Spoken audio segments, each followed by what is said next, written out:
안녕하세요. 문정인 약식연구소 소장이며 오산 모범약국 대표약사 문정인입니다. 오늘은 한국인의 암 발생률 1위인 위암의 전 단계 장상피 화생에 대해서 말씀드리려고 하는데요. 현대의학적으로 장상피 화생을 치유할 수 있는 방법은 없다 그래요. 대부분 현대의학 선생님들은 그냥 기다려보자, 별다른 솔루션을 주지 못하고 있으시죠.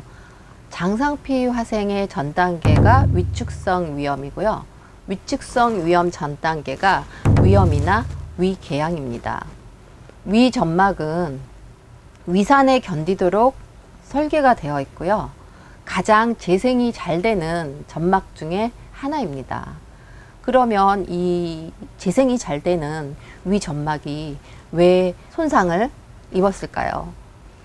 위점막은 보통 3일 이내에 재생이 되는데요. 우리는 지속적으로 스트레스도 받고 음식을 계속 집어넣어서 위를 좀 힘들게 하죠. 위산은 위 안에 있을 때는 가장 훌륭한 우리 몸의 물질이죠. 위산이 없다면은 우리는 외부에서 들어온 물질을 살균 소독을 할 수가 없고요. 음식을 죽같이 만들어서 소장이나 대장으로 내려보내야 되는데 위산이 없으면 상상도 할 수가 없죠. 우리가 맛있는 고기를 먹을 수 있는 것은 위산을 믿고 드시는 겁니다. 보통 우리가 알고 있는 위를 편하게 하고 있는 제품 중에 대부분은 위산을 막아버리는 제재가 많습니다. 그러면 위산만 막을까요? 위산 분비 억제제의 대부분은 몸에서 발생하는 선분비선을 차단하는 역할을 하기 때문에 위산도 안 나오고 다른 호르몬이나 대사물질에 영향을 줄 수가 있습니다. 일단 상피세포가 얇아진 상태를 위축성 위염이고요. 위축성 위염으로 상피세포가 얇아지면 자체 내 위산 분비가 적게 나옵니다. 장상피 화생이 되면은 일반 위 점막과 다른 점은 위산이 분비가 되지 않아요.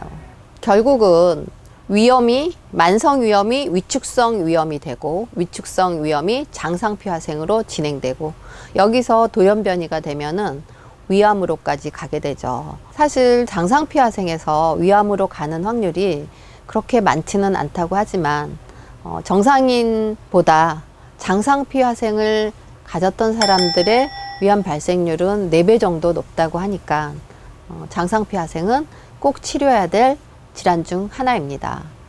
최근에 저희 환자분들 중에서는 장상피 화생의 치유가 많아서 같이 공유하고 싶은데요. 점막을 재생하는 가장 훌륭한 제제는 양배추죠. 그래서 양배추로 된 제제가 여러 가지가 나오지만 특히 그 중에서 산화질소와 결합된 양배추는 위점막 재생뿐만 아니라 위점막 안에 혈관을 살려주고 혈관이 살아나면은 상피세포의 재생이 되기 때문에 장상피 화생 환우분들에게 굉장히 기쁜 소식이 될 수 있습니다. 그리고 또 하나 위산을 너무 미워하지 않아야 되죠. 위산을 만드는 재료가 있습니다. 각종 미네랄과 소금이죠. 그래서 현대의학하고 조금 차이가 있는 게 위염의 주범이 짠 음식이라고 많이들 말씀하시는데요. 지나치게 짠 음식은 안 좋죠. 그렇지만 너무 싱겁게 드실 필요도 없습니다. 적당한 소금간은 꼭 필요하고요. 우리가 음식을 먹었을 때 소화효소를 만들 필요가 있습니다. 소화효소의 원료는 미네랄이 많이 들어있죠.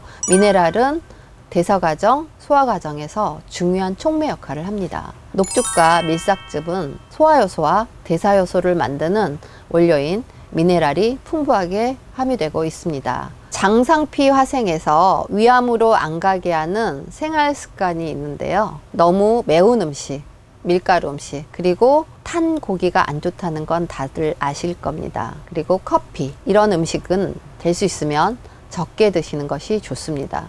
또 하나 가장 중요한 인자가 있는데요.